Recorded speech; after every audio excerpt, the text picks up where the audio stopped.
કયા પ્રકારના કૃતજ્ઞતાના વિચારો મનને આપવા જોઈએ.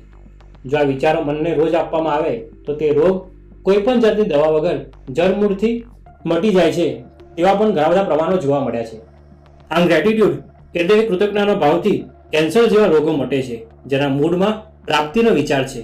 આમ પ્રાપ્તિના વિચારથી શરીરના રોગો તો મટે જ છે, પરંતુ જન્મ મરણનો ચક્રાઓ પણ મટી જાય છે. ખાલી શરત એટલી જ છે કે તે માટે ભગવાન અને તેમના અખંડ ધારક સંતના વચનમાં વિશ્વાસ હોવો જોઈએ. આ અંગે ભગવાન સ્વામિનારાયણ સારંગપુરના 9મા વચનામૃતમાં કહે છે કે અતિશય શ્રદ્ધા અને અતિશય દ્રઢ વિશ્વાસ હોય તો દેહ છતાં ભ્રમરૂપ થઈ જવાય. આમ આવો પ્રાપ્તિના વિચારનો મહિમા છે. આ અંગે આપનું શું માનવું છે તે અમને કોમેન્ટ કરીને જરૂરથી જણાવશો.